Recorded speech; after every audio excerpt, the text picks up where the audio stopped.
Okay. So good morning, everyone. Thank you guys for joining. In our last class, we started with Microsoft Entra ID. I'm going to share my screen now quickly.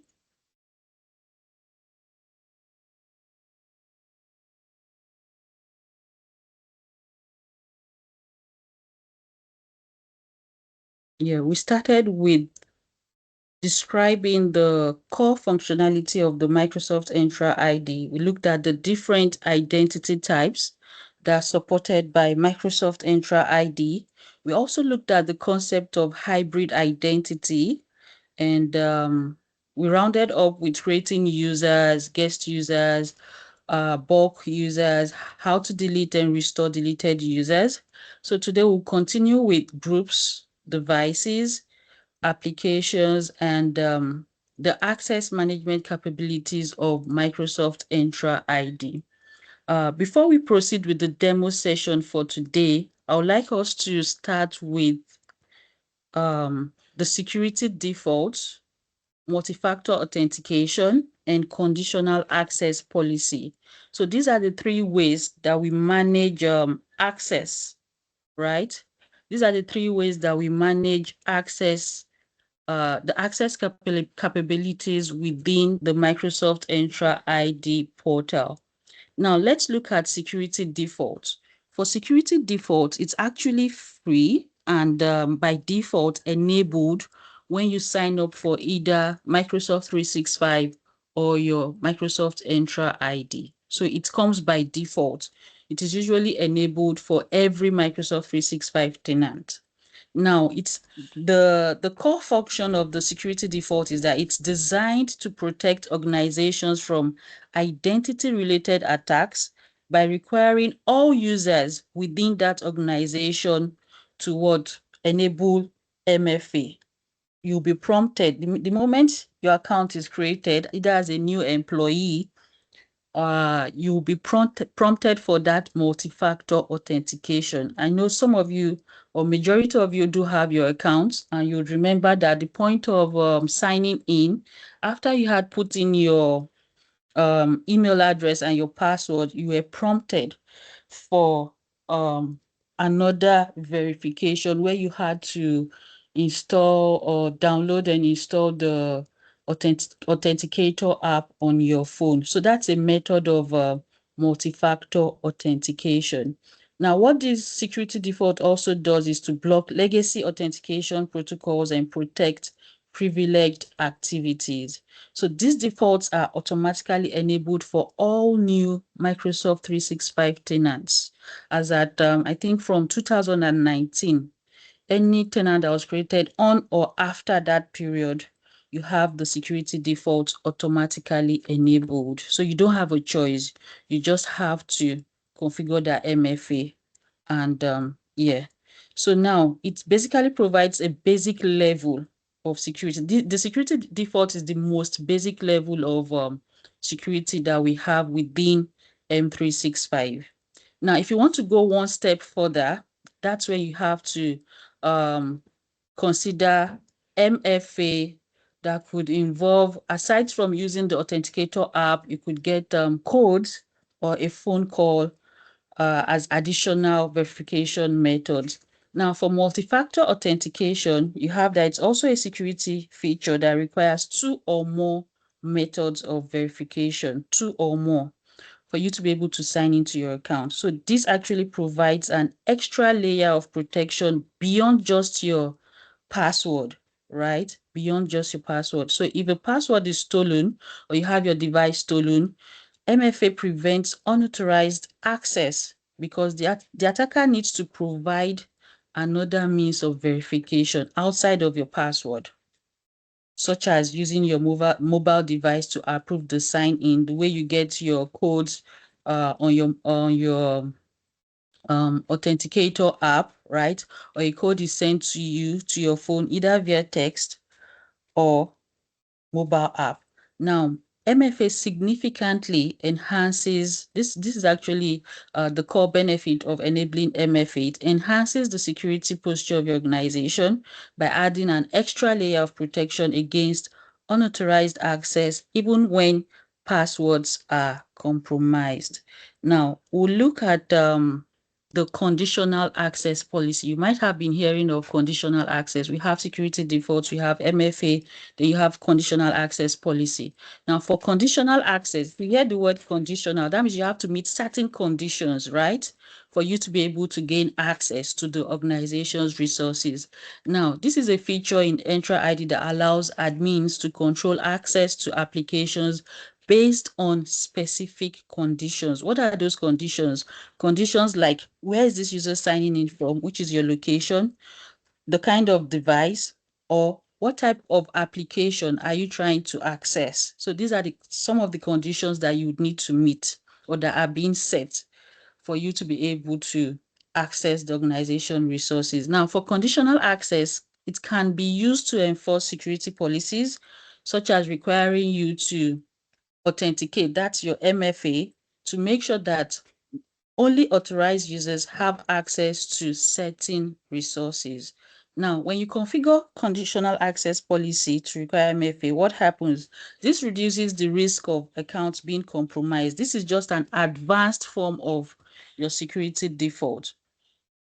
So even if an attacker has a stolen password, just like we said earlier with MFA, they will not be granted access without the second factor authentication. The only difference between conditional access and MFA is that this one has conditions, factors like your location, where are you trying to sign in from, the device you're using. If it doesn't meet the conditions that your admin has configured, there's no way you'll be able to access those resources. That's just the difference between conditional access and the regular MFA that you have.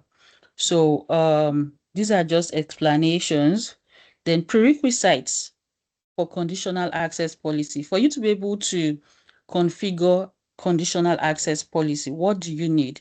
You need to either have an Entra ID P1. So we have two different types of licenses. You have Entra ID Premium 1 and Entra ID Premium 2. Now, when you sign up for M365, you have the basic Entra license, the basic, which allows for you to configure or to enable security defaults, right?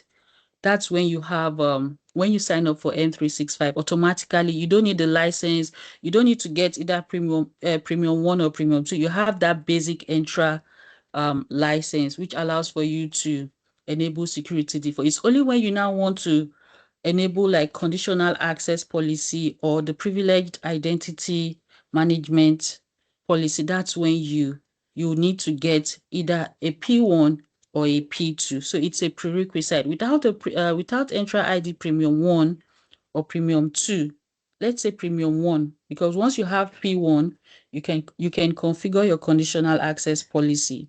So now let's go back to this part, which is the prerequisites. You have you either have the P1 or the P2. So you don't necessarily have to have P2. If you have P1, you're good to go. Now, conditional access is available only to organizations that have the Entra ID Premium subscription. Now, MFA enrolled users, you need to ensure that all users who will be subject to MFA have enrolled in the service, right? Users will need to set up their second factor, either a phone authenticator app or a hardware token. So we have what we call YubiKey. A typical example of an hardware token would be a YubiKey. I don't know if some of you are familiar with that. Let me see if there's any question here. Hope I'm not too fast. Okay, no question. So let me just go back.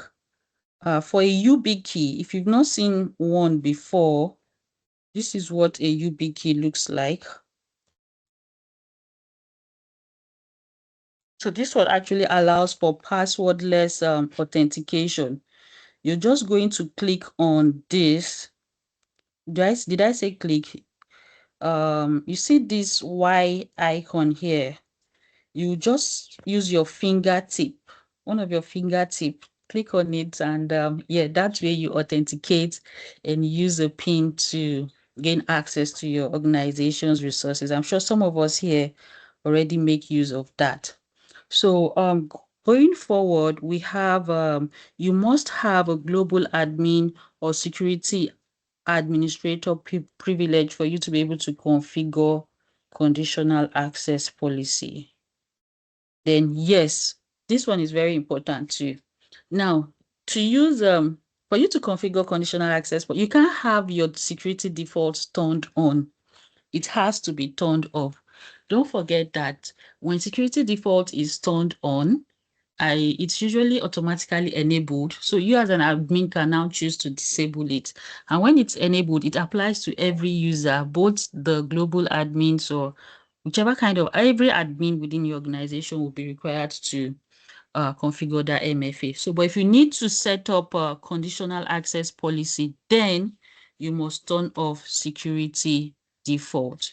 So I think, yeah, I'm going to show you guys where to find that security default, how to toggle that, disable. It's already turned on, so you're just going to see how to disable that. We'll also look at how to configure multi-factor authentication for users and how to also configure conditional access policy. So now we go to the demo session. I'm going to share my screen now. If you have your, I'm sure you guys are signed into your M365 portal. Let me come here. So before I start the demo session for today, do you have any question as regards what I just explained? No question.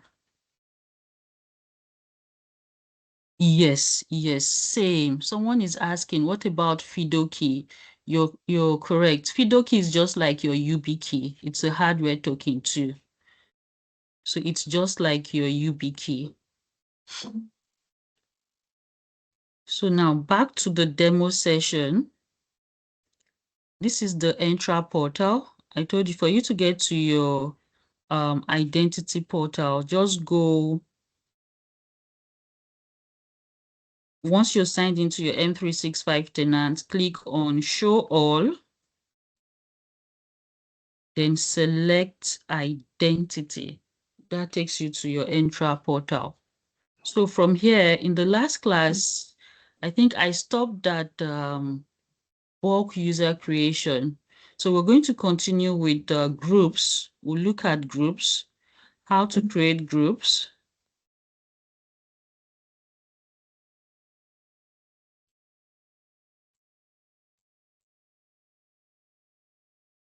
See here. Okay. So for this users part, before I close up for user creation, there's something we call audit logs and sign-in logs. You'd see that your user profile here is quite different from your M365. This one has more profile details compared to your M365 admin portal. So for this user now, let's say we have Effiong here. You need to see the audit logs for this user, the sign-in logs. You can just click audit logs. You would see. So that means this guy has not done anything within the last 7 days. So for the sign-in logs, let's see if Effiong has signed in. Here you have last 24 hours, no sign-in logs. Last 7 days, this must be an old mentee. If we don't find anything here,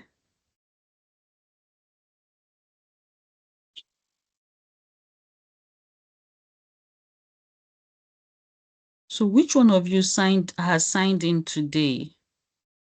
Let me see someone that has signed in today. Let me use Isaac.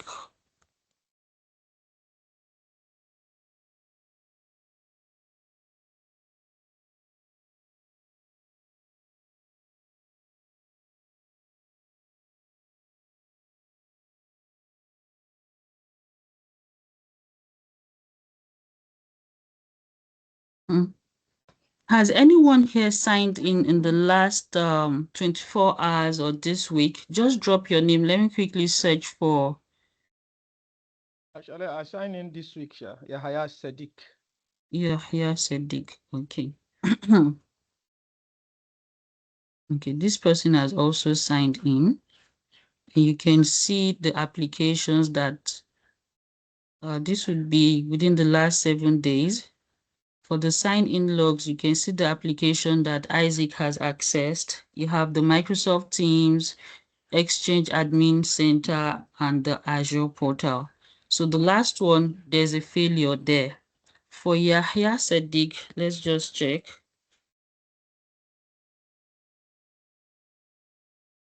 I think yours is different from this one.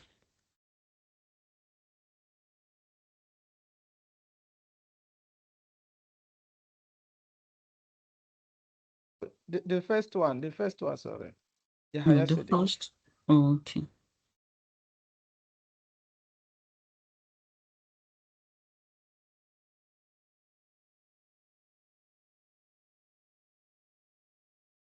So sign-in logs, you could have in the last 24 hours or in the last 7 days. You could also have a custom time interval. That would be anything between 1 day to 90 days. So that would require you to have the E5 subscription. So these are sign-in logs. Let me share with you quickly. Still loading.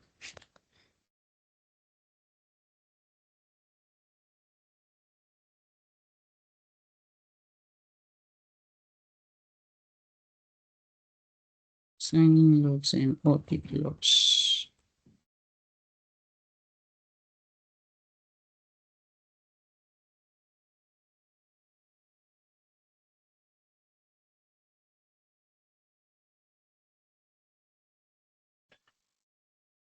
This just shows the activities that a user has carried out, just in case you want to, as an admin, check through what you're monitoring and you want to check through what a user has done. Then for the audit logs also shows the changes that have been made and who carried out that change. I'll share the link with you and so that you guys can just check through. Sign in logs and audit logs.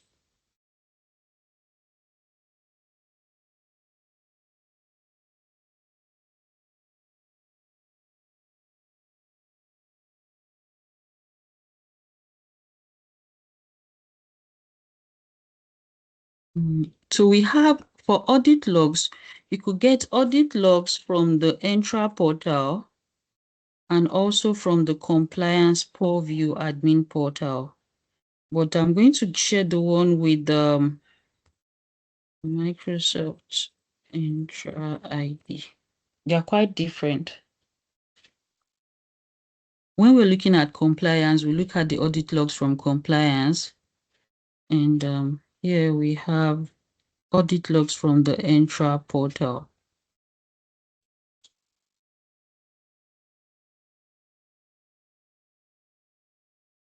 So you can just take your time to go through each, nothing serious other than audit log just shows you a comprehensive report of what changes have been made, who made the changes, and yeah. Let's go back to Entra.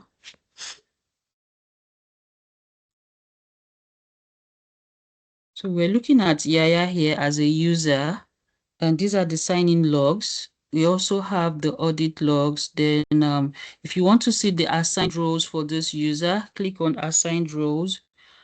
For diagnose and solve problems, this one is a default, like inbuilt.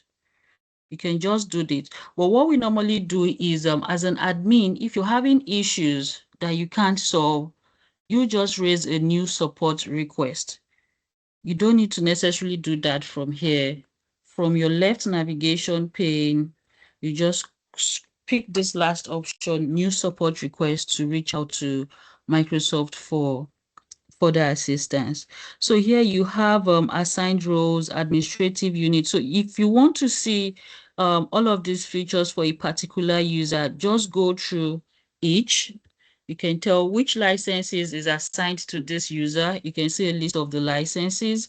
Which application does this user have access, which application has been assigned to this user? You can also see that. Then which group does this user belong to? It belongs to the Nigeria M365. This is a security group. Then the authentication method, you also have this. So you can see that it has the phone app notification. And I think this should be your device type. So that's it with users. Now let's go to groups. Like I said, the interface you have here in Entra is more or less like what you have in your Microsoft 365 admin center. So if you also need to create a new group, just click on new group. Then you have your group type. You either have your security group or your Microsoft 365 group.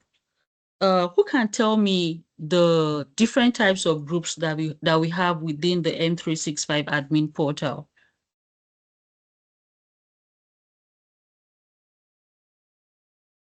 Can anyone share with me the different types of groups that we have within the Microsoft 365 admin portal? Let me see.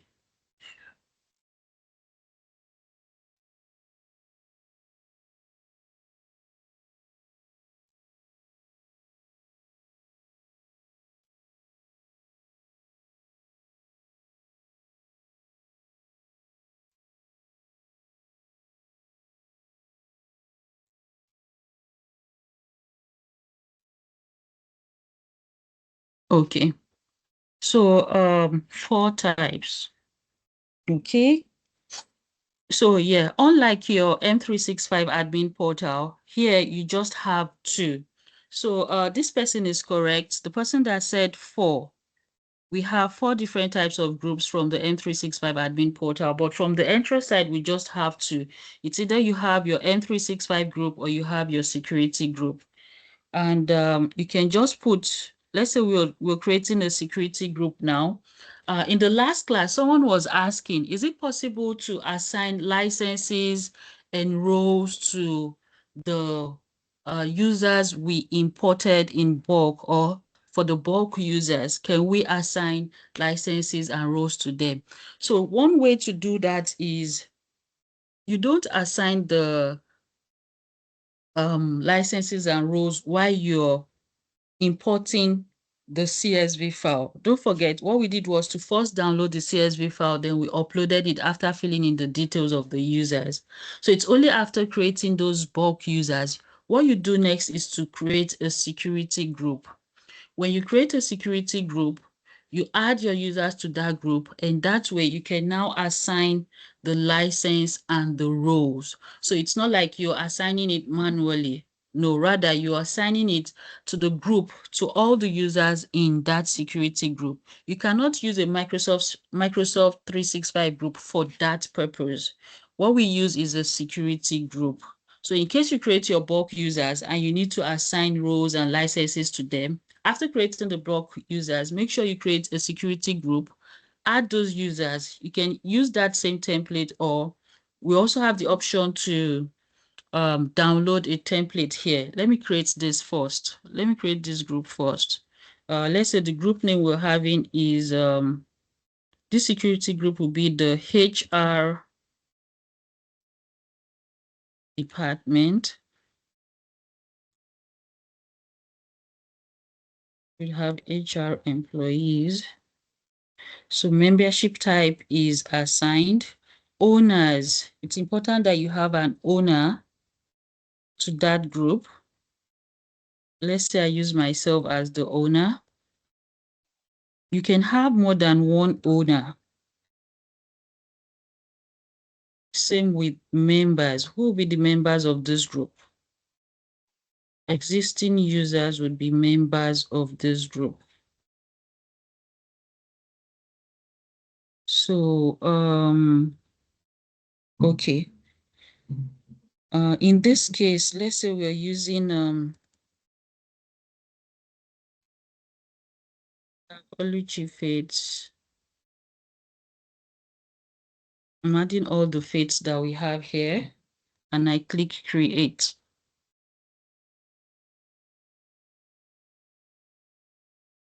Now that security group has been created and we have that group to be named, let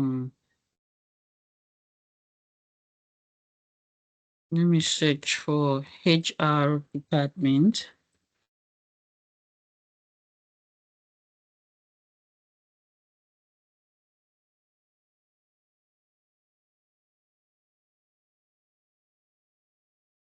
Good. So now we've created the security group, right? So if we need to add members to this group, we've just manually added users to this group. So if you need to add bulk users to this group, we also have a CSV file that you download, like I said, just the same way you have for users, add members manually, you have bulk operation. You see bulk import members, click on that, then download the CSV file, then open that CSV file,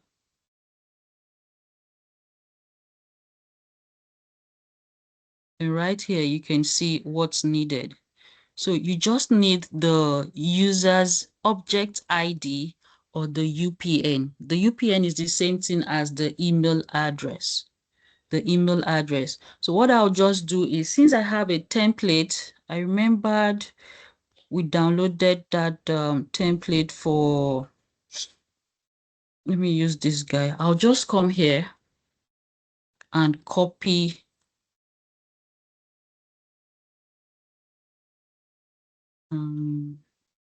okay, please hold on.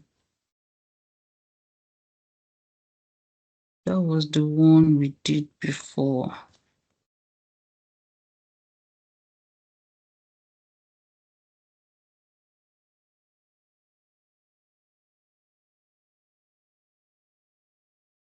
Good. So this was the one we used in the last class. So what I'll just do is copy the username. This is the only thing you need.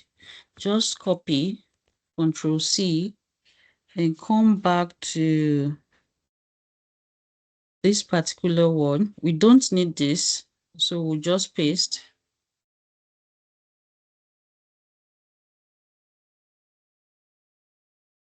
Let me open my notepad.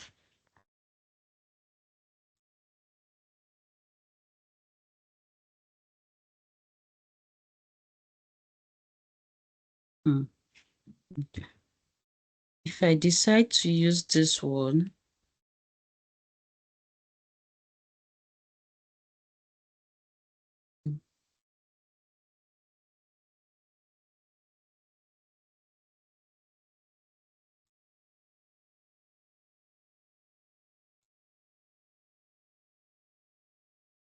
good. So now let's say we're making use of these 3 users.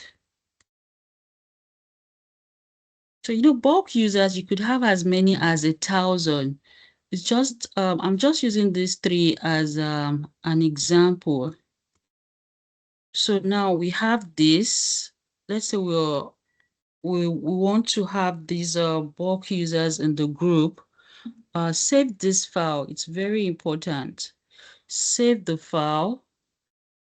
Let me say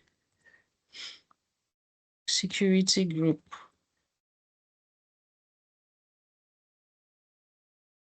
I click save. So I go back to my Entra portal and upload that CSV file. It's quite straightforward.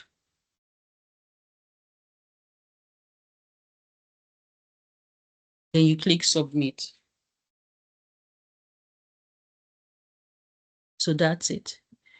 I'll just check the security group again.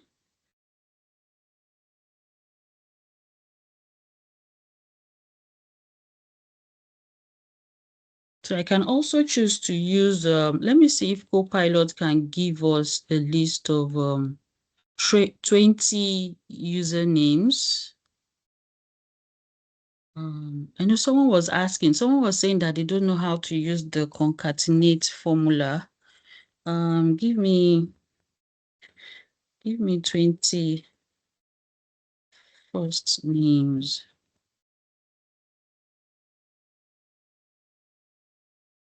Okay. What does uploading? Let me quickly confirm this. So yes, you can see that we now have those three users here, Aisha, Isaac, and Oluchi added. So from here, you don't have to manually assign licenses. Just come and go to your, so when you need to assign licenses, take note, you'll be told to go to your M365 admin portal to assign licenses to that group from your M365 admin portal. So I'll just come over to groups. You can either come to your billing admin center, go to your product. This is your billing admin center. Go to your product. You would see your organization's, the list of subscriptions that you have. So for every mentee, we either assign the Office 365 A1 for students license or the Office 365 A1 for faculty license. You would see that for students, we just have one available, right? So we can use that one. So we're going to pick the Office 365 A1 for faculty license and just assign to the security group. Now you click on assign licenses. This is how you assign license to either users or groups. Click on assign licenses. Then you can see groups. If you want to assign manually to each user, you select the users option. But because we want to assign to a security group, you select the groups and look for the group you want to assign that license to. So I think that's HR. I'm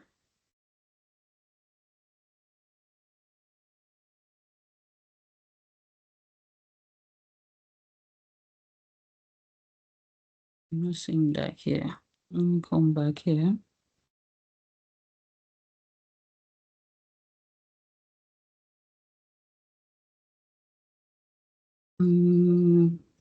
All groups.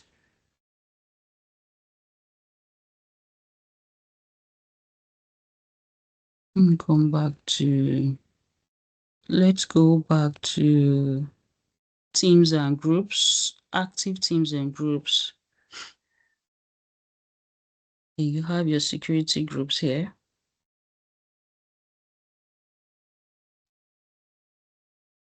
For HR department.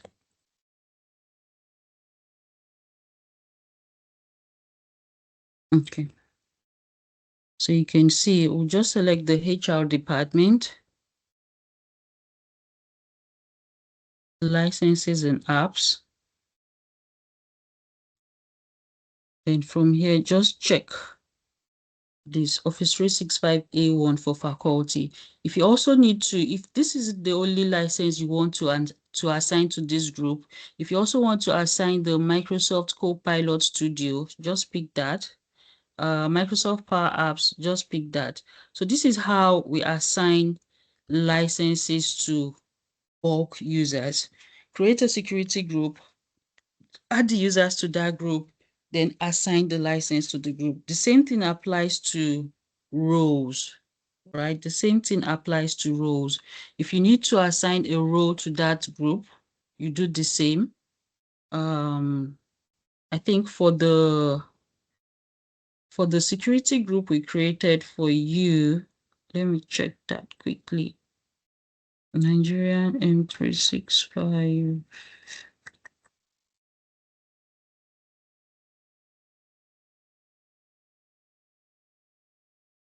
Let me just check.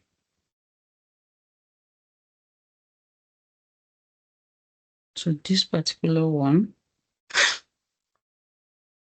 So you'd see this particular group has 243 members. 243 members. and the roles assigned. These are all the roles we have assigned to all the users in this group. Billing admin, compliance admin, same with your licenses. I think we just have one license assigned. Okay, 3. You have the Power Automate, Power Apps, and A1 for faculty.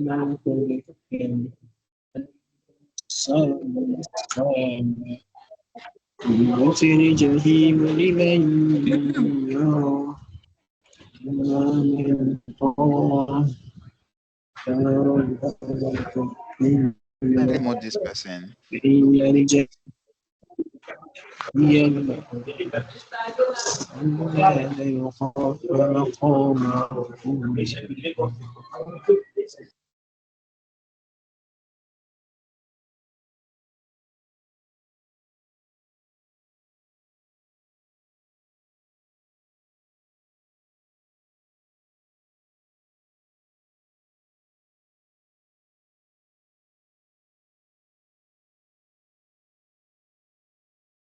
Thank you to that person. Let me just unmute generally. Okay. So yes, that's it about creating a group, assigning roles to the group, and yeah, assigning license to a group. If you need to do that in bulk, just create a security group and assign the roles and licenses. Then the next thing we're going to look at is security default. But before we go to security defaults, let me share this quickly. So we're done with groups. Okay, for devices, I did mention that we have 3 different types of devices, or 3 different ways that you can join your devices to Entra ID. In this case, we have I think the 3 I did mention. We have, I want to say something. I'll show you how to join your device. So we have the first one is your Entra ID registered devices. That's the one that's your own personal device. They normally say bring your own BYOD. When you see BYOD, that's your own device. Either it's your laptop or your phone or your Mac devices or your Android phones or your Apple devices. So whichever one, those ones are referred to, for as long as it's personal, it's yours. It's referred to as Entra ID registered devices. So how do you register those devices? I did mention that we use our Intune. We have the Intune portal, basically for managing devices, whether it's personal or if it's the Entra ID joined, that your organization owns these devices. But then it's not joined to your on-premises. I hope you do know that we have an on-premises environment. It's not joined to your on-premises AD, while for the hybrid, it's organization owned, but it's joined to your on-premises AD. Now, as an individual user, if you want to join your device to your organization's Entra ID, it's very simple. Just go to click on the Windows Start icon, right? When you click on the Windows Start icon, you go to Settings, and by your left-hand side, you'd see Accounts. Now, depending on whether you're using a Windows 10 or Windows 11 device, you scroll down to Access Work or School. Then you have the option to connect.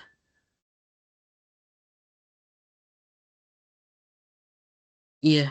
So I think for a Windows 10 device, you might not see this. You can confirm from your end if you can see this option to join this device to Entra ID or join this device to a local Active Directory domain. So just put in your work or school email address here. For example, the one we created for you. When you type that in here, then you click on Next to add your device to your organization's Entra ID. Or better still, you can just click on join this device to Microsoft Entra ID. So that's how you get to add your device to Microsoft Entra ID. From the devices part, we're also not going to go deep into joining your devices here. We'll just look at this briefly. When we get to the Intune part, we'll deep dive into managing devices. You can try that from your end. You can try that from your end.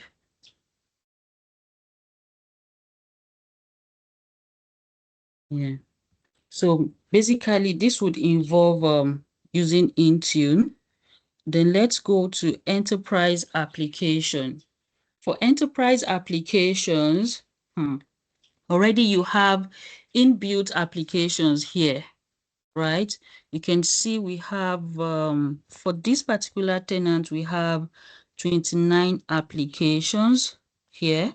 I'm sure if I sign into my E5 tenant, I'll have more than 29 of this. So depending on your subscription too. Now you can choose to add as many as you want, not necessarily what you have here. Say your organization needs to use, I know I added, let me see if it's still here. Okay, you have Fireflies here. Let's search, click on new application. If you need to add a new enterprise application, all you need to do is just click on new. So you can choose to create your own application, or better still, there's a catalog here, as you can see. Anthony, okay, I'm coming. Just give me a minute. Once I'm done with this, I'll take questions. So you can see we have a gallery here with thousands of apps that makes it easy to deploy and configure single sign-on and automated user provisioning. So when deploying an app from this gallery, you leverage pre-built templates, right? These are already inbuilt. So to connect your users more securely to their application. So you can either browse any of these applications you have here. They said we have over 1,000, or you create your own application. Now, if you scroll down, you can see you have cloud apps, the AWS, the Google Cloud, Oracle, SAP. You could either choose to add on-premises applications. Then these ones here, you have lots of them, lots of them. So depending on the one you want, we're going to pick one out of this list. Let me see. You have Salesforce. Some of you are familiar with Salesforce. You're familiar with Slack, Workday, Zoom. So let's just pick Salesforce. And I click create. It's that simple.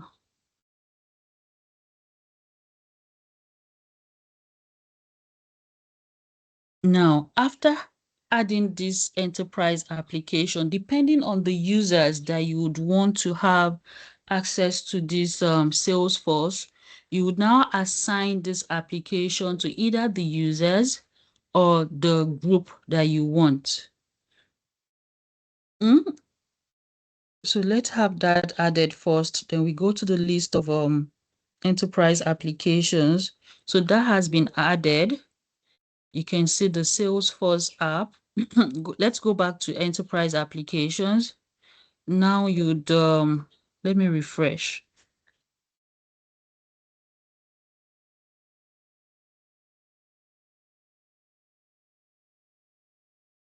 So, before it was 29, now you can see we have 30. With that Salesforce that we added, Salesforce. So this is it. Just select the Salesforce app.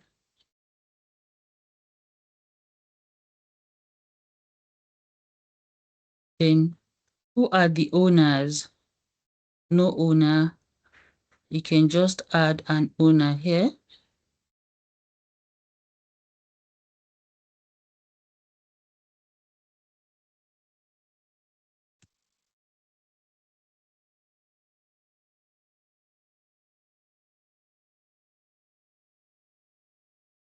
So what does the owner of this application do? Being the owner of the application means that I'm the one who be able to grant users the ability to manage everything that has to do with this application, right? So now I can now choose to add a user. If I want to assign this application to users or to groups, whichever one. Which users do I want to make use of? Salesforce. Which department makes use of Salesforce? I can just pick that department security group or the users, depending on who you want to have access to the Salesforce enterprise application. Then what role do you want to assign? You can pick just standard user, click select, then you assign that application to those users. So these are the only users that will be able to use that Salesforce application. So when these users sign into Office 365 and they come over here, either through this part, apps, they would see the Salesforce application listed here. Let me assign an active user that application. Let me see who is here. Yeah, is here. Let me pick some random users so that when you sign in, you can see that you have access to that application. Aderisola Idowu Favor. Okay. Aderisola Idowu Favor. Idowu. I do not know which of the Idowu we have here. Idowu Babalola. Idowu Babalola. That's him here. Then we have Favor.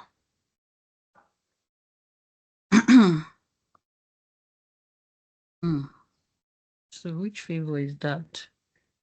Obajimi.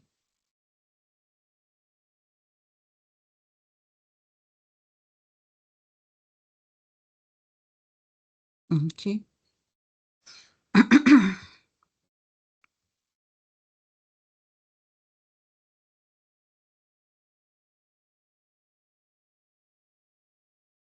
So let me just add these two users. So you can confirm that you're able to see that application when next you sign in. If you're not signed in already, you can sign in. And if you're already signed in, you can just refresh your either your user portal or your admin portal, and you should see that Salesforce application there. So that's how we add enterprise applications assigned to users or groups within your organization. Let me take questions quickly before I proceed.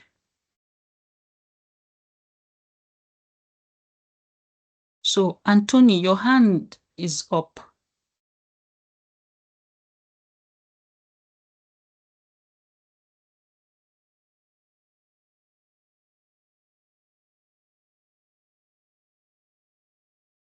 You're muted, right? Okay, let me unmute so that you can ask your question.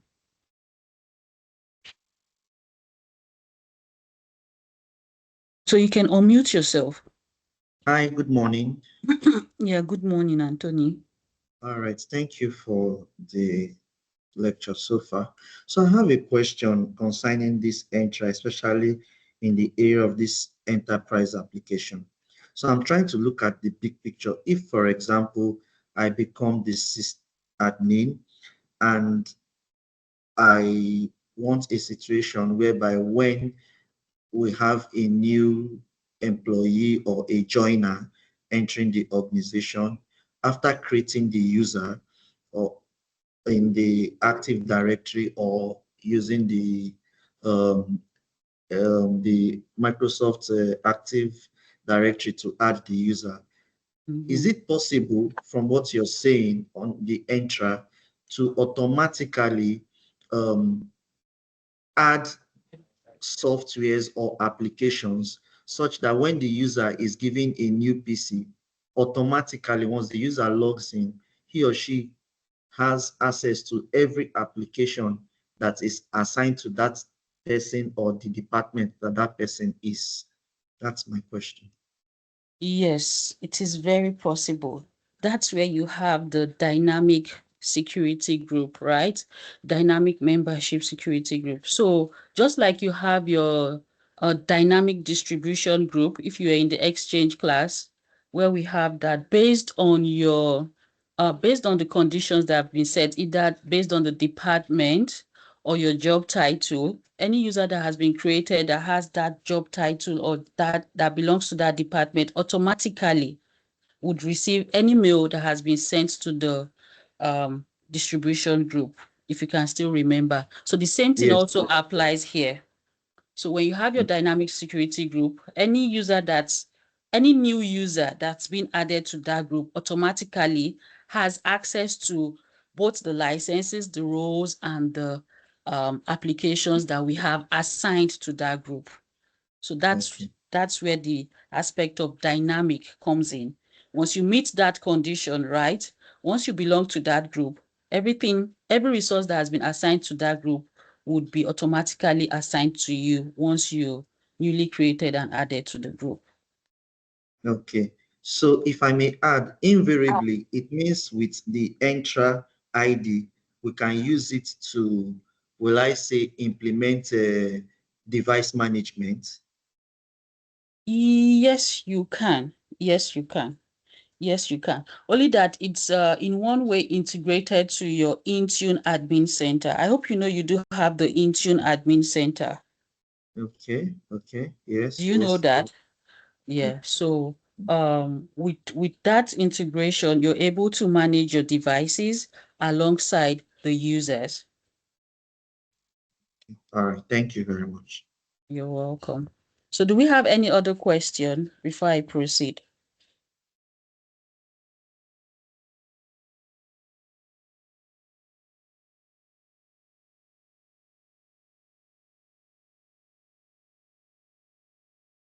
Okay, Charles, you can please ask your question. Unmute and ask your question.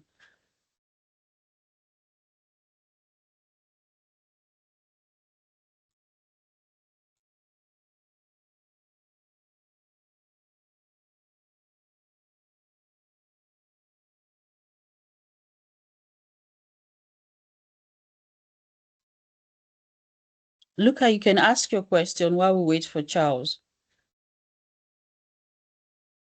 Okay, thank you very much.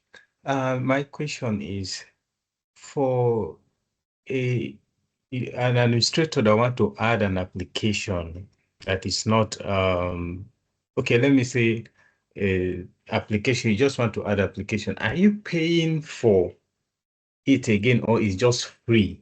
You can just add anytime you want to add an application, you can just add without any other extra charges to it. Yeah, it's free, right? It's free. So all the 1,000 applications that you have there is free. Now, the only time you might need to pay is if that application now requires you to have a paid subscription. I don't know if you're getting my point. For you to be able to Yes, I get. access, it's not a Microsoft, it's not within the M365. Salesforce now is a third-party application, right? Zoom is a Yes. third-party application. Workforce is a third-party application. So if those third-party applications require you to have a paid subscription, just the same way you have a paid subscription to be able to use Office applications, right? That's the only time you get to pay. But from within Entra, everything is free. Adding those applications is free.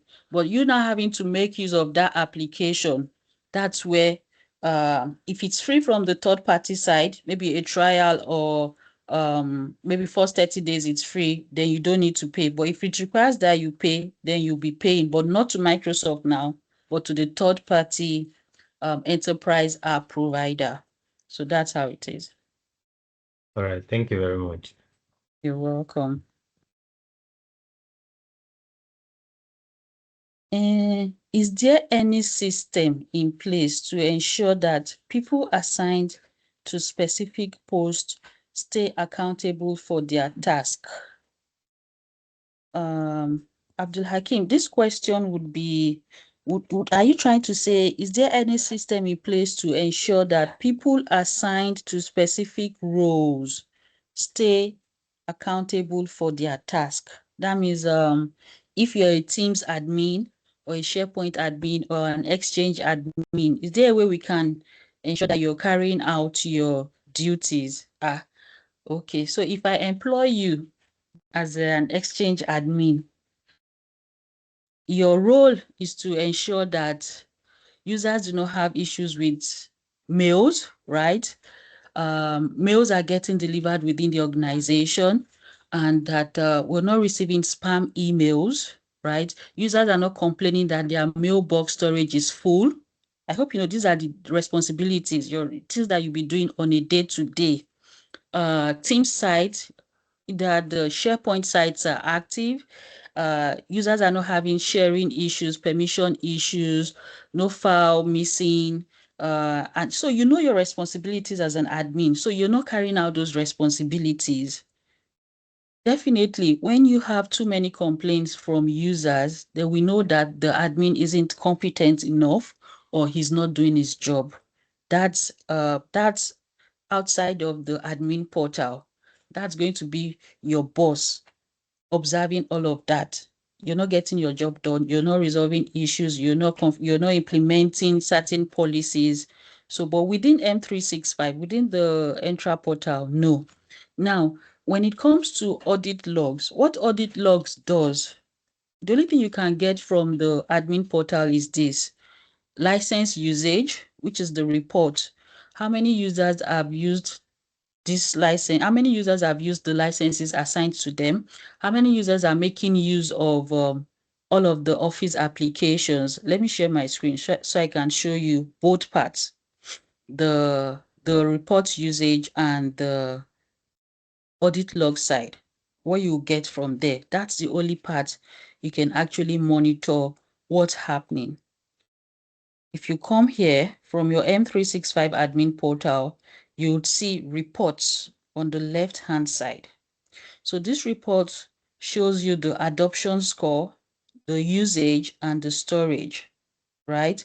If you go to usage, here you can see the number of users who are making use of the Microsoft 365 service, the Microsoft 365 services.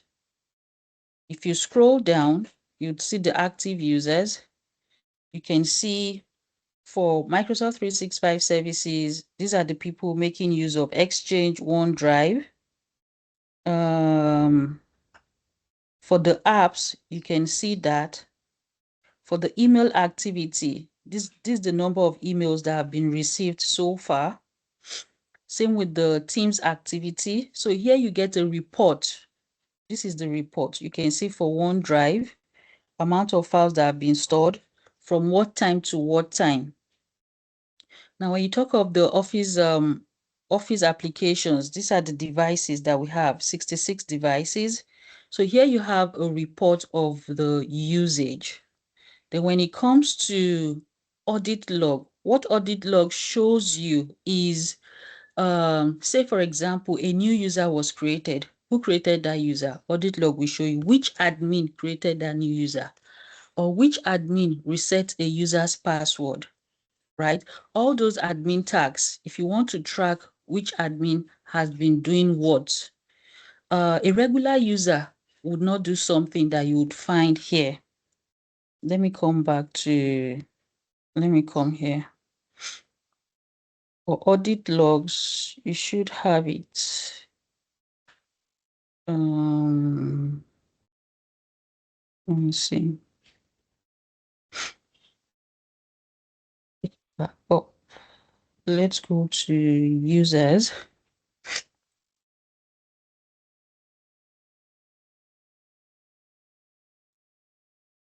I think we have some limited features on this tenant.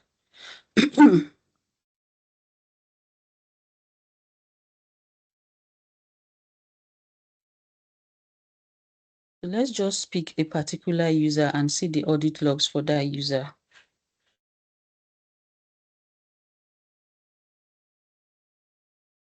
So here. So if I pick one, you'd see this activity today.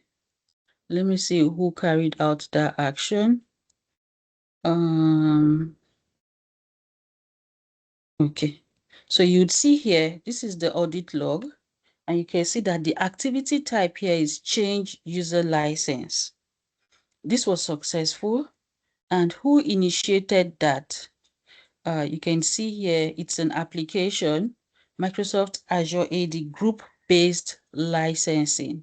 Group-based licensing. So this must have been that security group that that a license was assigned to. You see, this happened 10:50. So audit log would show you what happened, which is the activity. This says add app role assignment, update user, was it successful or not? You would see all of that details. Who carried out the action? You can see here you have self-service password reset, right?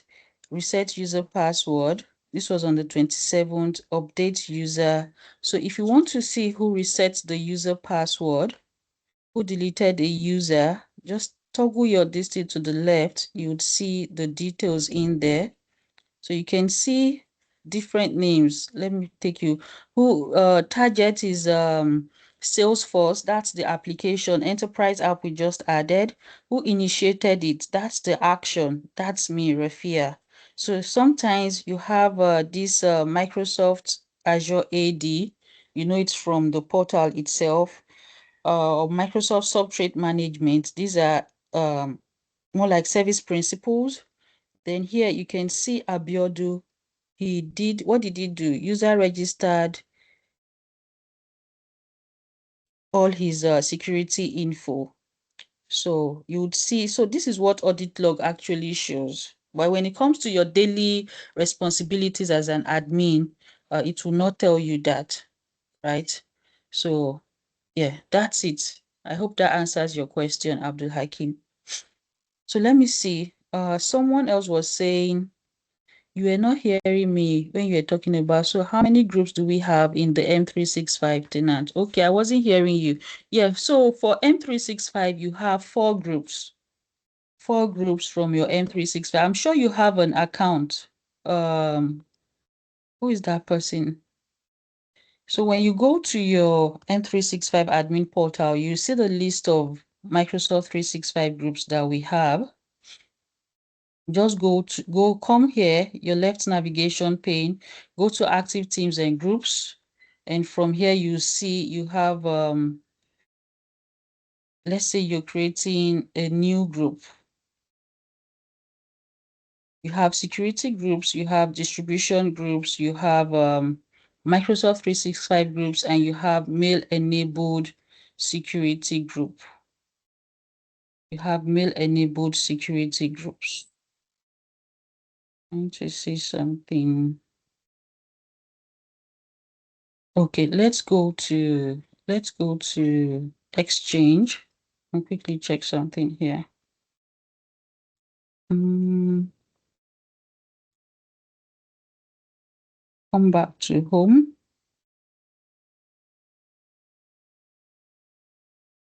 So yes, we have 4 groups: M365 groups, distribution groups, security groups, and mail-enabled security groups.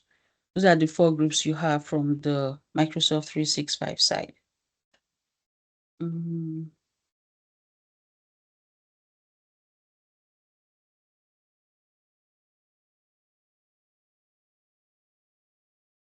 So Luca, you can drop your hand. You can drop your hand. I think I've answered your question, except you have another one, you can drop it in the chat. So yes. Okay. So this is it. If you can see my screen, who is that person that asked the question? I want to believe you have a dynamic distribution group is same as what group? It's not the same as it's not the same as any group. It's a group on its own. Dynamic distribution group is a group on its own.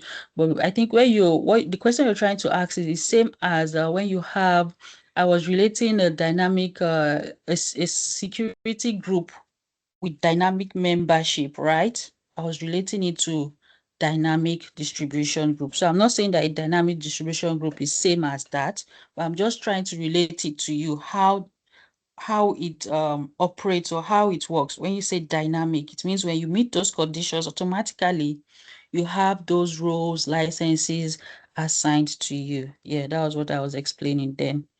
So that's it. Charles, I want to believe you have an account. If you don't have an account, please reach out to Aisha or Mr. Rashid on the WhatsApp group. I'm sure you're also in the WhatsApp group, so they can create your account for you. You would be familiar with this interface. You can see you have your M365 group, distribution list, dynamic distribution list, then mail enabled security group. That was covered in the exchange class earlier. So now let's go back to our Entra ID portal. I'm sure you guys can tell what audit log is. You can go through that article I shared. So yes, we'll go to roles and admins. Yeah, I think we've covered roles, and I did say in the last class that we have Entra specific roles. Yeah, right here I explained that we have 3 categories. You have aside from the built-in roles and you possibly creating a custom role, we do have 3 categories of Entra roles. That's the Microsoft Entra specific roles, the service specific roles, and the cross service specific roles. So how do we differentiate between these 3? For Entra specific roles, these are roles that you would actually find them in all of these roles in the admin portal. But then you see something like you see all these AI administrator roles. These are Entra specific roles. Agent ID developer roles. All of these roles, application developer, they are Entra roles. These are Entra specific roles. All of these are Entra specific. Then when you look at service specific role, service, that would be the likes of Exchange, Teams, SharePoint, because these are M365 services, right? Exchange, Teams, SharePoint, Intune. These are service-specific roles. Then the third one, that is cross-service. Cross-service would mean that with that role, you're able to manage all of the services. You're able to manage Entra itself. You're able to manage the M365 services, which is Intune, Exchange, Teams, SharePoint. So cross-service would now be roles like security admin portal, security administrator, compliance purview administrator, global administrator. So these are examples of cross-service roles. I hope I've been able to explain that clearly to you. So now coming back to these roles and administrators, you would see that for all of these roles, you can just choose. It tells you the description, what each role can do, right? What each role can do. We're not going to look at this AI. Let's start with, say, for example, you're all familiar with billing. We gave you guys a billing role. Anything that has to do with subscription licenses, you're able to do that with that role. If it's Azure Information Protection, you'll be able to manage that. So you don't just assign global admin roles to everyone. No, just give them based on what they need to do. Least privilege, right? Just pick either you have this compliance admin. What the compliance admin would do is that he's able to read and manage everything that has to do with compliance configuration within both your Entra and your Microsoft 365 service. You see here you have conditional access administrator. So that means this guy would be able to create conditional access policies without necessarily being a global admin of that organization. So when you pick that role, all you simply need to do is add an assignment. Who do you want to assign the role to? You pick the user you want to assign the role to. Let me see. It's not finding Luca. And that user would be able to create conditional access policies. So it's that straightforward. So that's it with roles and admins. Then lastly, would look at domain services. This one has to do with adding domains.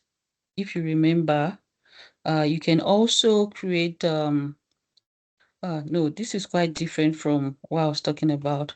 So Microsoft Entra domain services. This is more like your Active Directory domain services, but those that are familiar with the on-premises AD, this is where you get started with your Microsoft Entra AD. So we're not going to look at that. Let's come to Identity Secure Score. Yeah. So from here, you have your conditional access, your MFA, your authentication method. And let's start with, I've showed you security default, how to enable security default. For security default, just go to your overview. If you need to, if I disable security defaults now and you try to sign in, you'd see that you won't be prompted to have that additional verification on your authenticator app, the one on your mobile device. So when I go to overview, just come to properties. I told you that security default, this one it's follow-come. It's automatically enabled for every new Microsoft 365 tenants that you subscribe for. Once you sign up for this, you have this enabled, toggled to on. Sorry, this is security default. So you see, your organization is protected by security default. So if you need to disable this, just click Manage Security Default. So here you can see it's enabled. So click on the drop-down arrow and select Disabled. Now they want to know why. If you disable this, definitely your organization would be exposed to common identity theft attacks, right? So they want to know, why are you disabling this? Why don't you want your security defaults turned on? So some users will tell you that they are tired of all of that, too many sign-in authentication challenges. In this. So you have that too many sign-in authenticator challenges, or you want to, like I said, you want to make use of conditional access. For you to be able to make use of conditional access policy, you need to turn off security default. So you just give a reason, click save. Yeah, click disable.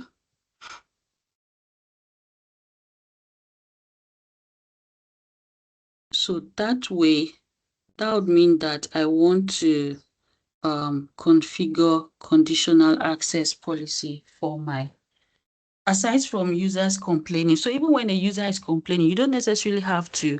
I think the reason why I did have an admin that had said he wanted the security defaults turned off, and that's because they have a third-party MFA this thing that they are using.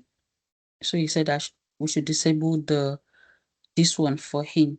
But if it's not that, if you don't have a third party and you're not configuring conditional access policy, then the best will be for you to just disable MFA for that user that is complaining, just for the single user. You don't have to turn that off for the whole tenant. So now let's go to MFA for users, enabling MFA for users. If I'm picking one user now, someone can try to sign in and see if they get prompted. I'll have to turn that back on after the class, but you can check from your end and confirm if you're still being prompted to authenticate using your Authenticator app. So now, yeah, for MFA, let's go back. We have authentication methods.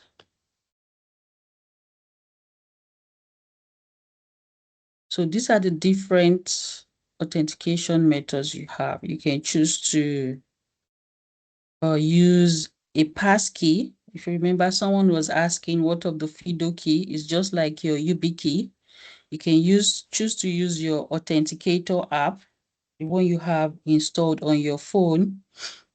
You can either choose to use SMS or a temporary. So we have lots of them. I think these are all either a passkey, hardware token, software, OAuth, a voice call, email OTP, or the QR code, whichever one you choose to use. Now, when it comes to enabling MFA for users, you need to go to your users tab.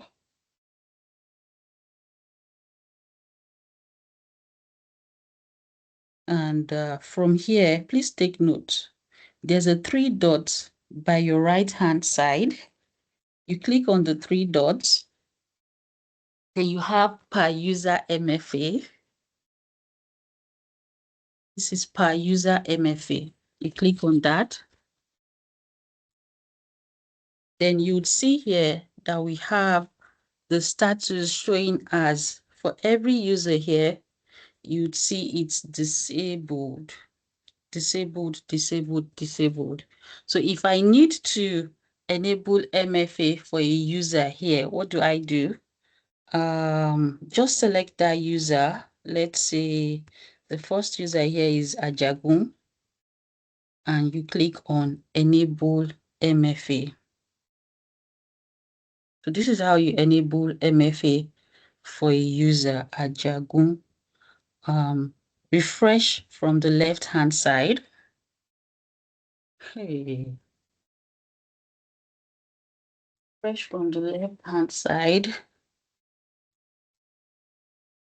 Then now you can see that we have MFA for Ajagun has been enforced, right?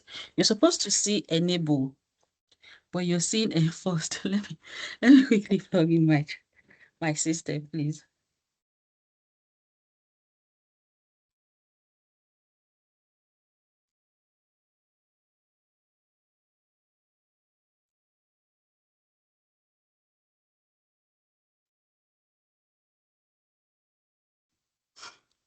So yeah, now you're seeing enforced, right? And let me scroll down. So if you pick Ajagun again, the difference between enforce and let me see.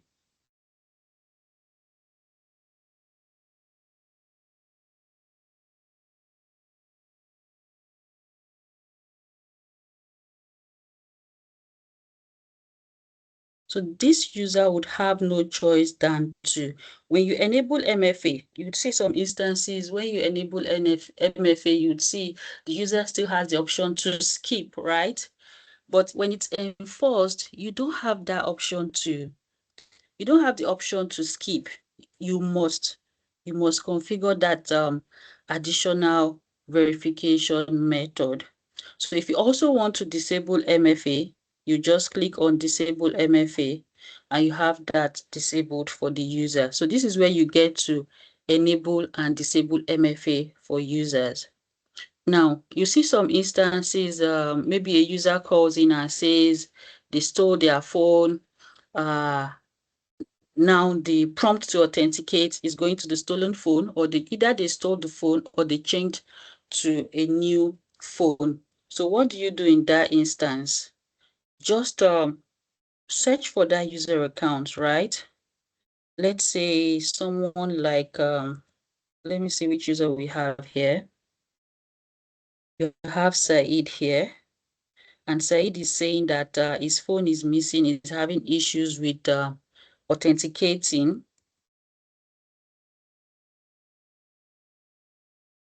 So you either come in from the user MFA settings, though it's currently disabled, it has to be enabled.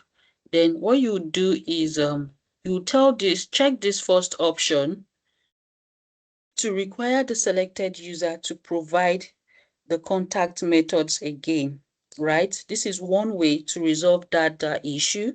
You click save.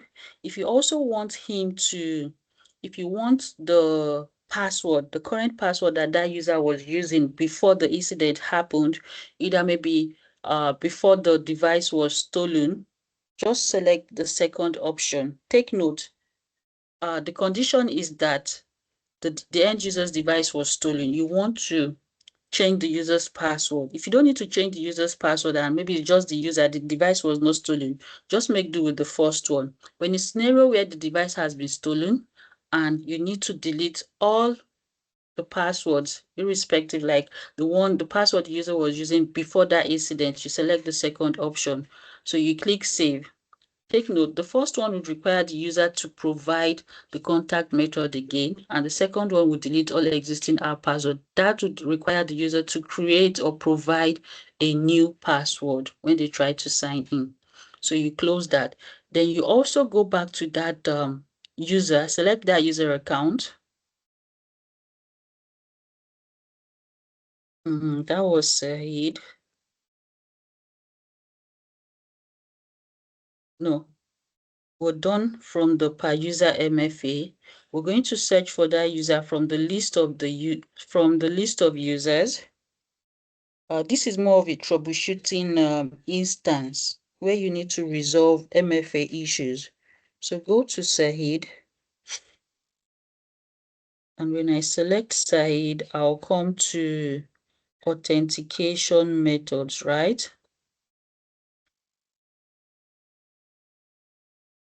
So from here, what you simply do is you either reset his password and also ask this guy to re-register. So that way he'll be able to authenticate on his new device. So most times you guys say you can't sign in, you want your password reset. Come here as an admin, reset the user password. Better still, require the user to re-register MFA. So that's it about multi-factor authentication. So here you can also choose to, this is where you also get to add authentication methods for the user. Choose a method. Do you want the email, phone number, QR code, or a temporary access pass? Whichever one. So add an email address to a user to allow the user to receive a one-time use code via email to use for this. So you just put Sahid's email address there. Is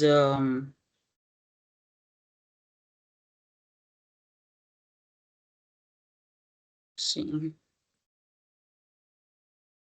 So whatever email address he wants to put, you put it in there for him, and that way he will get his code. So you choose an authentication method. You have several types, whichever one you want to use, you add that and save. So that's it about MFA. So the last thing we'll look at is conditional access policy. I saw someone raising up their hand. Let me quickly check that. Oh, okay.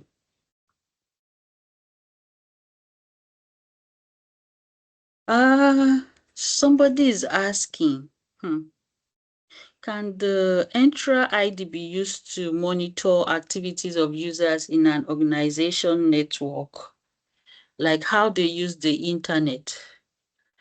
I don't think that's possible within your Entra ID.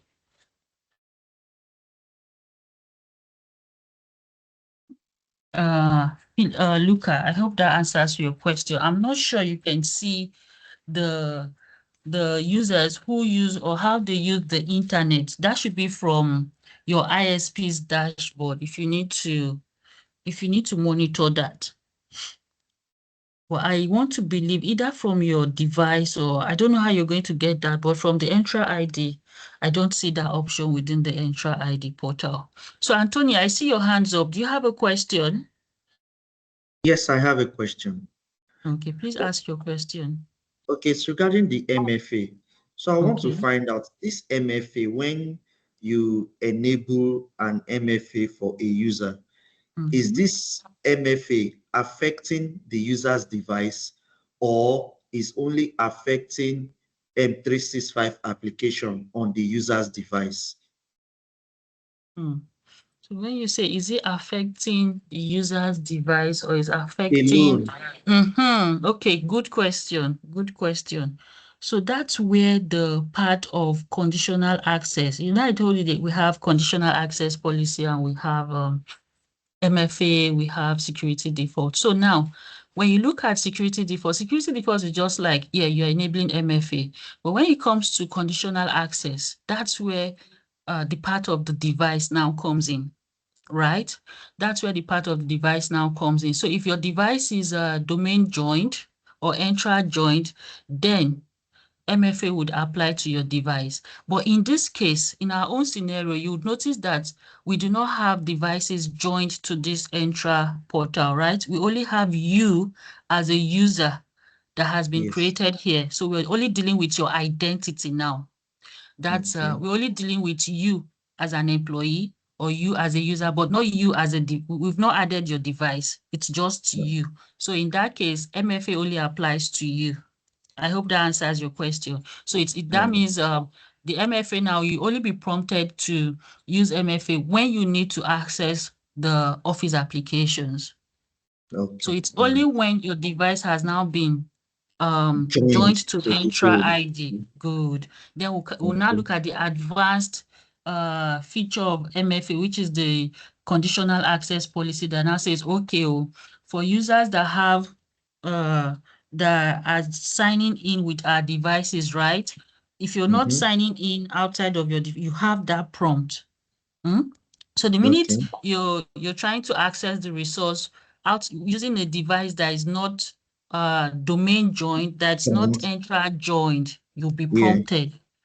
You now get that second verification to authenticate. And if you are not able to meet the device specification, or then you know that yes, the person trying to access the resource is a wrong person. Yeah, so it is an intruder. Thank you. So that's how MFA works. Thanks. You're welcome. So just give me a minute.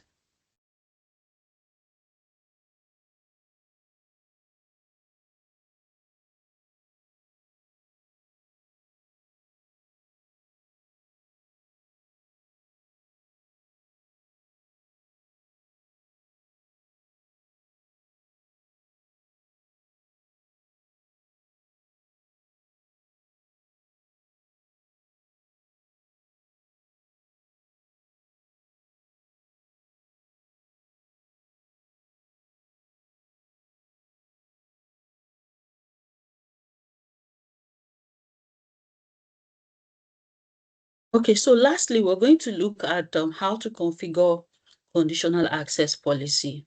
I know that for this tenant, we do not have a premium, an Entra Premium 1 or Premium 2, but let me just see how it goes. I'll show you guys how to configure that conditional access policy. So just the same way we did your MFA, from this left navigation pane, you go to, let's look at secure score, identity secure score. You have, yeah, identity secure score. So scroll down, you have conditional access. So now for conditional access, when you need to create the policy, you can either choose to create a new one, or we have existing templates, right? You can choose to create your own, create your own policy, or use a template, an existing template. So this guy here would not allow for us to create a conditional access policy. Yeah, but this is where you get to create your. So for those that signed up for the trial M365 subscription, either your premium, I'm not sure you have, I think you have the Entra ID Premium 1 and Premium 2 from, if you have the Microsoft 365 Business Premium or E3 or E5. So now I'm going to share this with us. Let's say conditional access policy. Entra ID. Some of these articles are actually to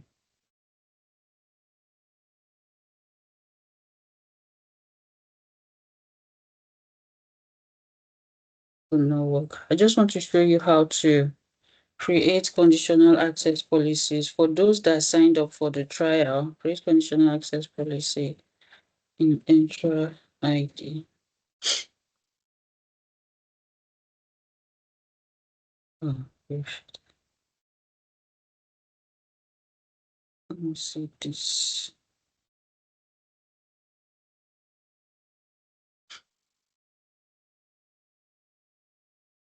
I may need to sign into my other tenants so I can show this to you. So this should show you how to create conditional access policies. Let me sign out of this tenant and sign in with a different account.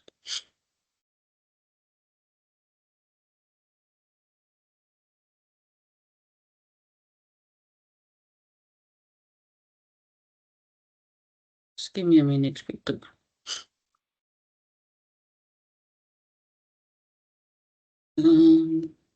Here, password would be,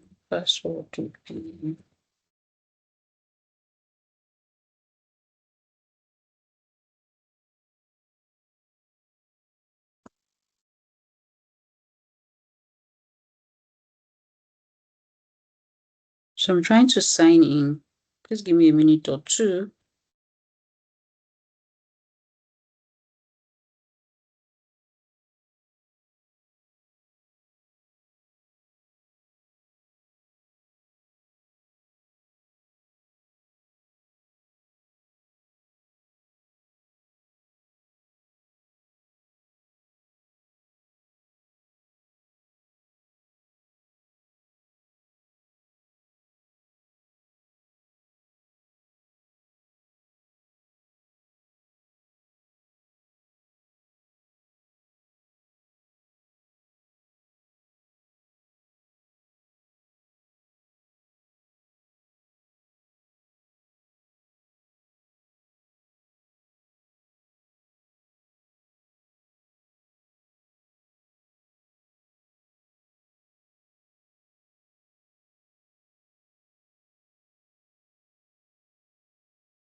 Okay, so I'm signed in now. Oh, yeah. So let me share my screen quickly.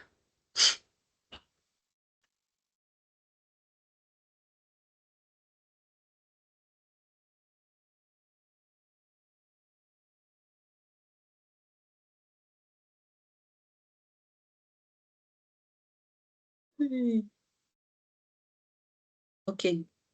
so from here,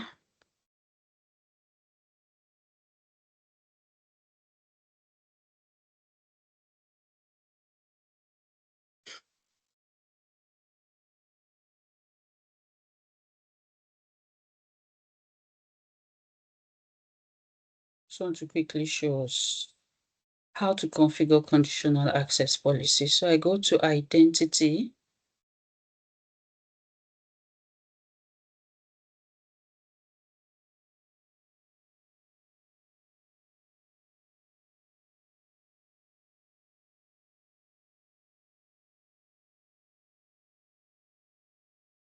And I scroll down to identity secure score. Then we have conditional access policy. So like I said, you can either choose to create a new, so you can see here we have in the other part, oh, I've closed out those pages. I would have just compared with you. You notice that in the other page, in the other account, these two options were graded out, right? That's because of the license type. But for this particular tenant, if you go to billing, the subscription here is E5. That's why we have that option to be able to create the conditional access policy. And E5 comes with E5 comes with E5 comes with sorry, E5 comes with premium 1 and premium 2. Let me just go straight to my account. If you go to active users, I'm supposed to use this. Let me just quickly select this. So when we come to licenses and apps, you would see, yeah, E5 developer. And if you scroll down to the applications, you get to see the Entra Premium.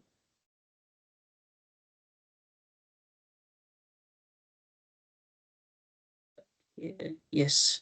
So you see, this actually has the Microsoft Entra ID P1 and Microsoft Entra ID P2. So that's why I'm able to create this conditional access policy. So like I said, you can either choose to create a new policy or you create one using a template.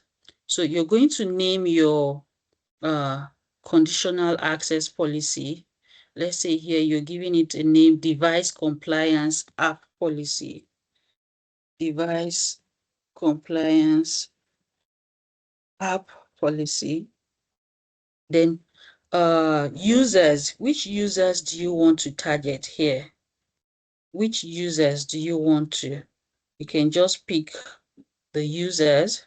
Is it all users, or you want to select a group of users?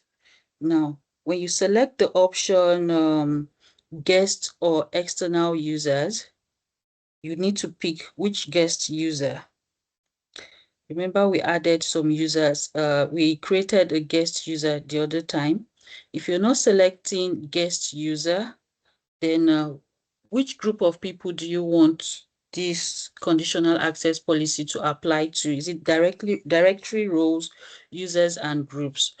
So when it's users and groups, you have the option to select which users do you want, which groups. So if we're selecting users, let's say you'd always have to pick a user. Wow.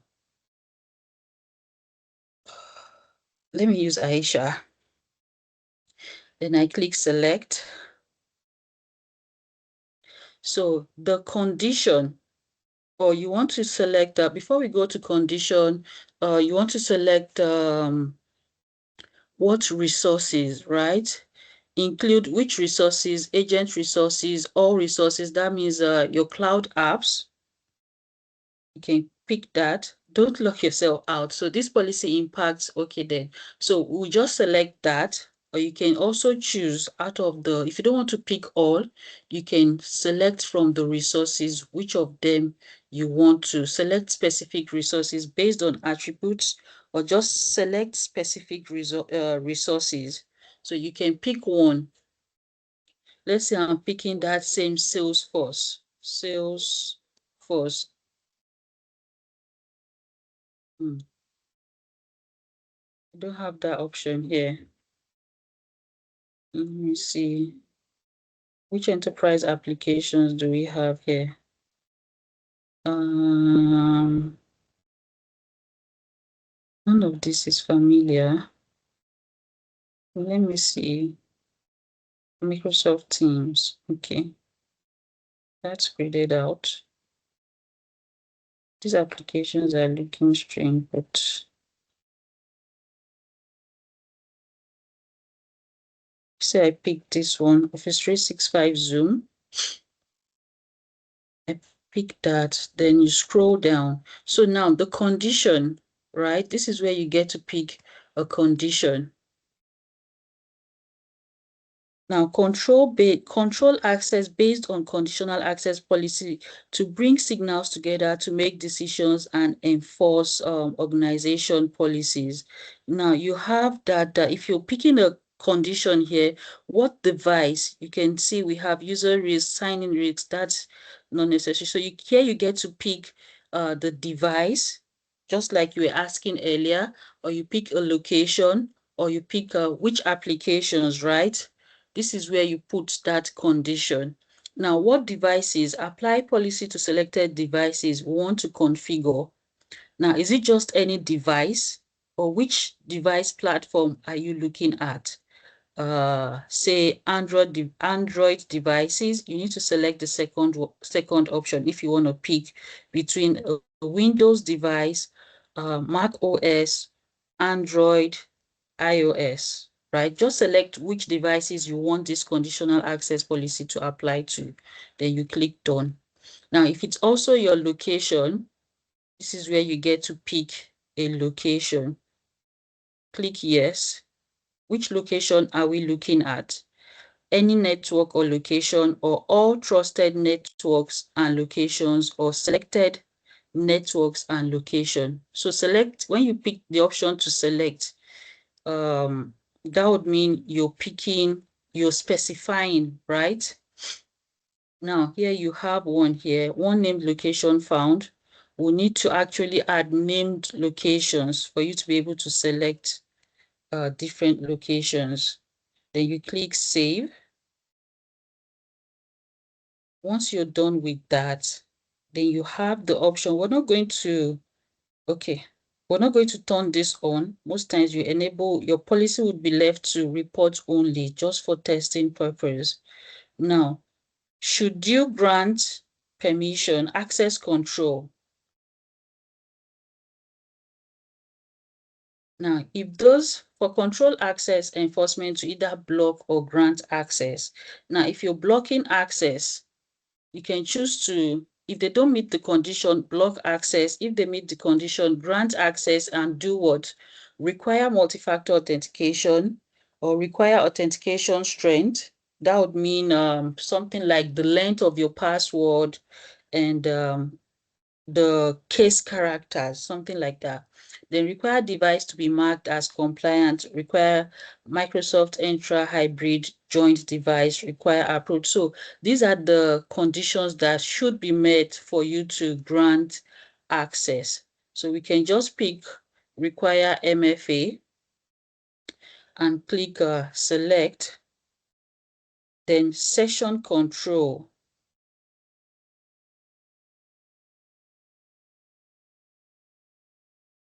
You also pick which option best suits. So this has to do with enabling limited experiences within the specific cloud applications. So you can use app enforced restrictions. You can either choose to use, this would only apply to your cloud applications. So you can select any of these options.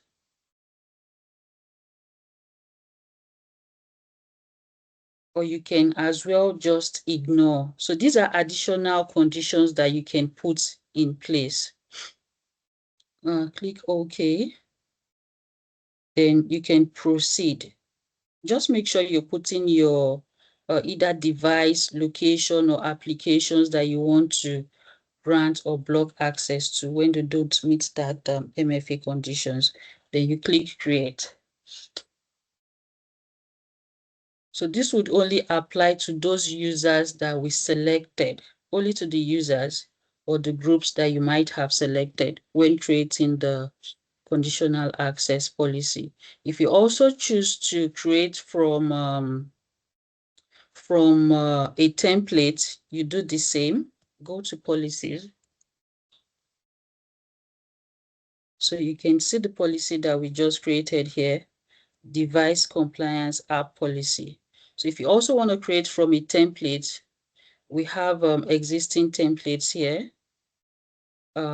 This says require multi-factor authentication for all admins, securing security info registration. You just go through each. If it's just for the users, you don't want this for admins, you select this particular one.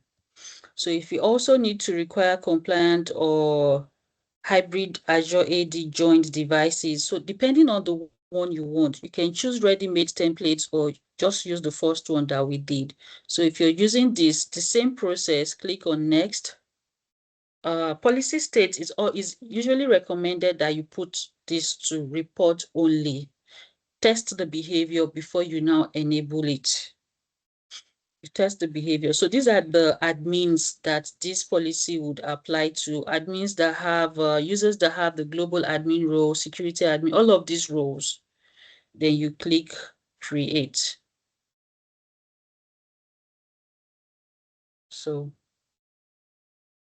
these are the two ways you can create a conditional access policy. You either create your own newly or you use a policy.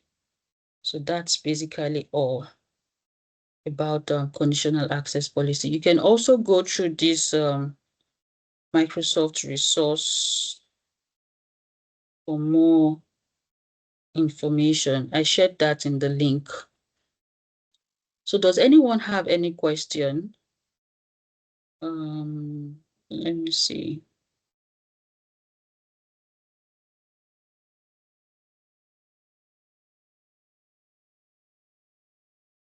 Aside from that, I know we are all familiar with password, resetting password. It's quite straightforward. SSPR, there's something we call self-service password reset. For SSPR, admins don't need to reset your password. Users on their own can reset their passwords themselves. So cross-tenant synchronization, external identities. Yeah, I think in subsequent classes, we'll go deeper into all of these when we go to compliance, security and compliance, we would look at the risky users and the sign-in users. So for Entra Connect is what I did say. It's a tool we use to sync users from on-prem to the cloud. For domain names, you can also add your custom domain names. You can add your custom domain from here, not only from the M365 admin portal. For custom branding, this is more like your organization's landing page. You want to add a logo, you get to do that from here. You can just add that to get started. That's it with custom branding. Then monitoring and health. Yeah. Here we have sign-in logs, audit logs, provisioning logs, health, log analytics. So yeah, in subsequent classes, we'll look at all of that. What's left of Entra ID. But for today, we're going to stop at conditional access policy. Please let me know if you have any questions in the chat. You can raise your hands and I'll answer your question. I think you guys are muted, so you can unmute yourself and ask your question. Okay, can I ask? Yes, you can.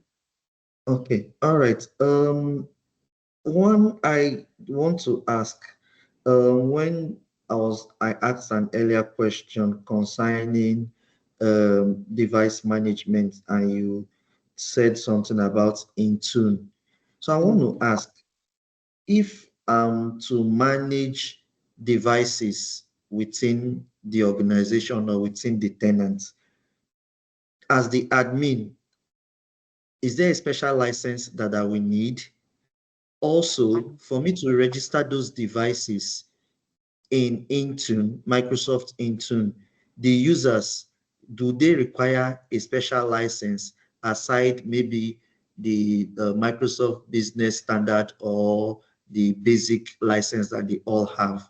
So I'd like to know, is there a special license that these users will need or require for me to add their devices in Intune? Thank you. You're welcome. Good question. So yes, for Intune managed devices, right? Initially we had looked at the different M365 business plans. Yeah. Yeah, and we looked at, we saw that we have basic, apps for business, standard, and premium, right? So of all Yes. that three, out of the four, we have business premium being the highest of all four, right? So Yes. business premium still gives you, to an extent, advanced features. Yes, so now if you have premium, you should be able to manage your devices. But most importantly, for Intune, we have what we call Enterprise Mobility and Security, EMS. Now, it comes as an add-on. Your premium, your Microsoft business subscriptions will be, we call them standalone licenses, or they are just licenses or subscriptions. But for you to be able to go further with managing your enterprise, your Intune devices, right?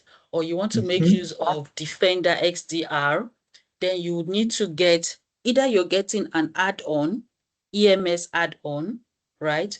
Or you get E5. E5 covers everything. If E5 has with E5, you don't need to get an add-on license, yes. But when you just have your basic business subscriptions and you want to have these advanced features, that's when you begin to add, either you're getting your P1 or P2, right? Or you're getting your additional EMS add-on licenses. Okay, so at this point, you're as an admin, right? Exactly. So for the users that I will be managing, and in this case, trying to manage their devices, adding them to Intune, do they also need a special license, or it just, with me having the E5 or add-on of EMS, as you've said, irrespective of the license that the users have, I can manage their devices in Intune? So those users would also need to have, so if your user has, I hope you know that these licenses is more or less like it's a per user based subscription, License. right? Yes, Per user yes, based. So yes. that means which any user you want their device to be managed via Intune, that user must have that particular add-on license. It's either they're having the E5 as a single Okay. user, or they have their Microsoft Business 365 Standard. subscriptions with that add-on. So it's going to be on a per user basis. Okay. Yeah. All right. So Thank you. if it's Thank all you. the 300 users in your organization, that means all those 300 users must have that add-on license. Okay. All right. Thank you. Please, I want to request something because it's the last class that I actually joined. So I'll appreciate if in the forum or in the group you can add the links for the previous classes so I can go through them and really have in-depth knowledge rather than having half-baked knowledge. Thank you. No problem. So the previous class recordings, the links will be shared in the chat in the WhatsApp group. I think I shared that this morning for the first 4 classes. I don't know if you saw that today, this morning, that was shared. Then for subsequent, the other classes, I would also try to get that together and share with you later in the day, hopefully. Thank you. Thank you. You're welcome. So does anyone have any other question? So for those that would like to write the MS 900 exam, we do have virtual trainings that you can attend. Let me share this quickly.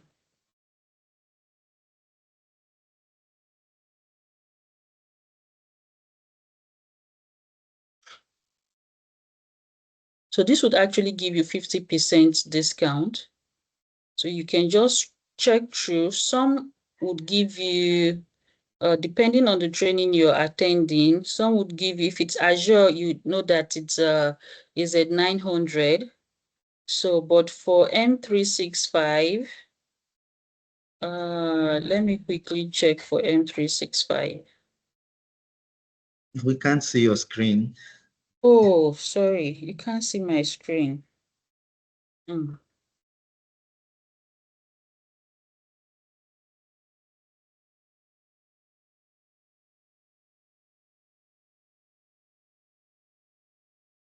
Okay. So you need Okay, to so check through. You can see now, right? yes, yes, So yes. if you look at this one, this particular training would give you 50% off this exam, security compliance and identity fundamentals exam. But that's not what Okay. you're writing. If you choose to write that later after your MS 900 is fine. But for MS 900, I know we had to look for, just go to next. Which one was that again? Dynamics. Most times I have to come and, okay, this particular one should give you 50% discount for your MS 900. So make sure you're confirming that before you register for the, oh, you see, this is giving us Microsoft Power Platform Fundamentals. So if you want to write Microsoft Power Platform Fundamentals, just take this training. But ours is MS 900. I'm trying to get the particular training for that one. I know I shared a link in the WhatsApp group, Dynamics. So there are different trainings for different certifications. So let's look at this one.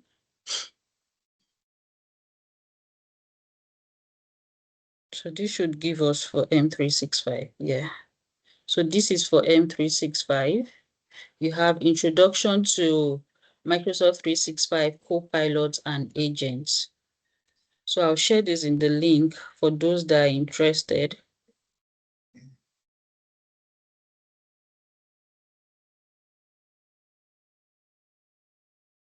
So yes, you just register for the training, and at the end of the training, you get your 50% discount. So I think trying to see the training dates. That's December 10. So yes, that's it. So does anyone have any question? I think we're good to go. No question. You can drop your question in the chat or unmute and ask your question before we call it a day.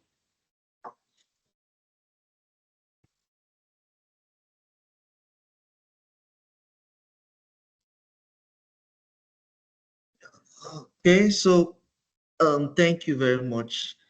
If I may ask, with the training or the classes so far, I think maybe 4 or 5 classes with it, and also attending this training on this MS events.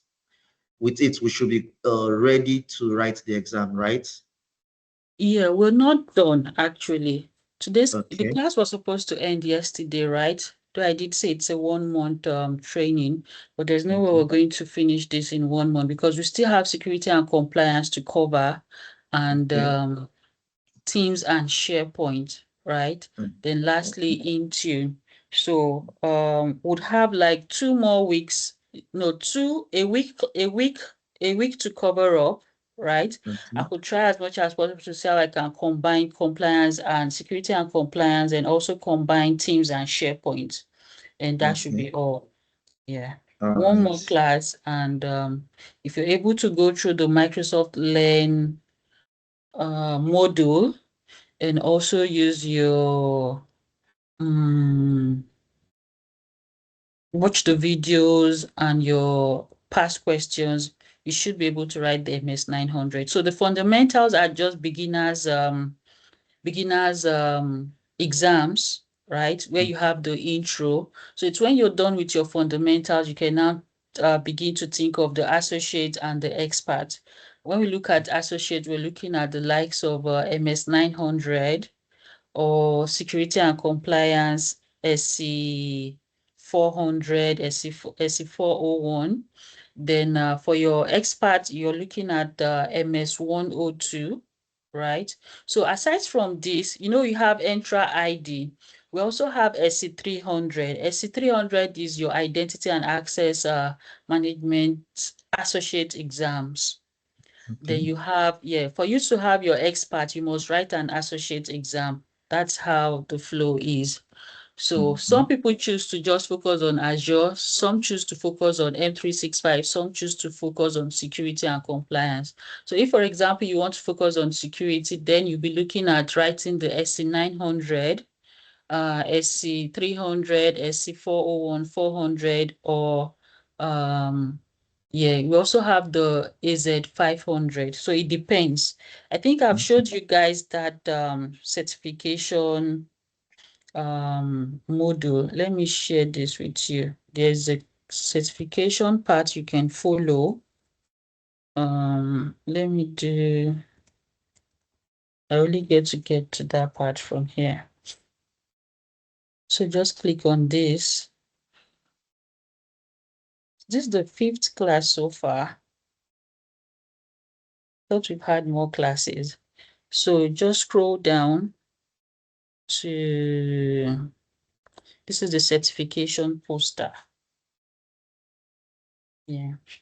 So you might want to go through this and see which part you want to follow.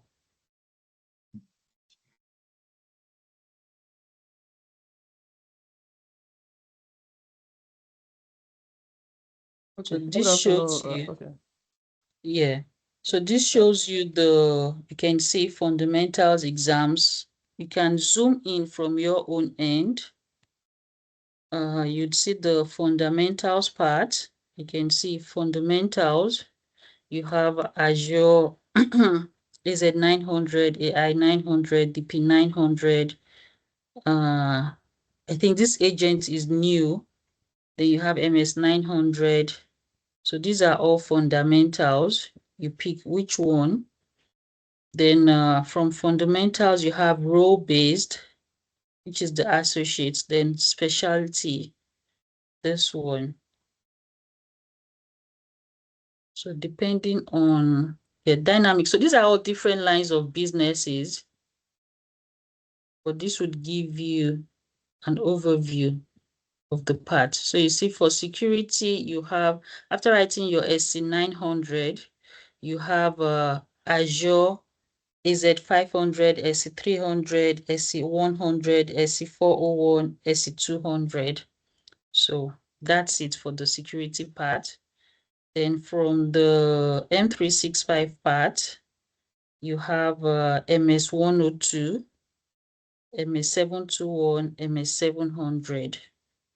This is MD102. That's for endpoint, Intune endpoint administrators.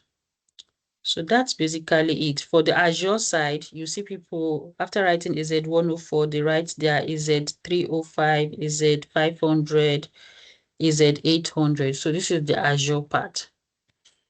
Yeah. I think I've shared the link in the chat. You can go through that on your own. So someone wanted to ask a question. Yeah, actually, I'm the one. Good afternoon. Good afternoon, Russia. Yeah, good Thank you so afternoon. much for the section. The question I want to ask is just a brief. I need a brief clarification on that certification part and the exams. Like that, somebody who have taken compliance, security, and identity fundamentals and want to go for access and identity, I see 300. yeah, you see 300. Okay. Will the person is there any session like that of virtual session you attend and give a 50% discount for the virtual? No, For that no, is no. 300. Oh, associate level? No. Those Okay, ones there don't. is in this for only fundamentals. Only Okay. fundamentals. Yeah, only fundamentals. Okay. For someone like Aderi Solar, I think Aderi Solar seems to have interest in Power Platform. So while you're taking your MS, you can also check out that virtual training for Power Platform fundamentals. You can take the exams since you have interest in Power Platform. So just check through that the list. Anyone that interests you, attend and you get your 50% discount. You don't also necessarily have to write your exams this month. Please take your time to go through your modules and your questions, practice them, and carry out your labs so you better understand before those vouchers do not expire. So you have time. The only one that's going to be retired is the MS 900, which is in March. So you still have the whole of December, January to study and write your exams. Possibly, if you want to extend for those that are just starting out, you can write your exams in February before March. Yeah. So that will be all for today. Thank you all for joining. Isaac, yeah, I know that we can possibly continue. There's still lots. We still have lots and lots to learn. But just know that if you're starting a career here, do not be discouraged, right? Make sure you keep learning and know that it's not just one certification you're going to write. It's not just one. See as much as possible that you practice with your test environment, because the more you practice, the more you'd become an expert. So that's just how it is. So thank you guys for joining in. The class recording will be shared in the WhatsApp group. And if you have any questions, do not hesitate to ask. See you all in the next class.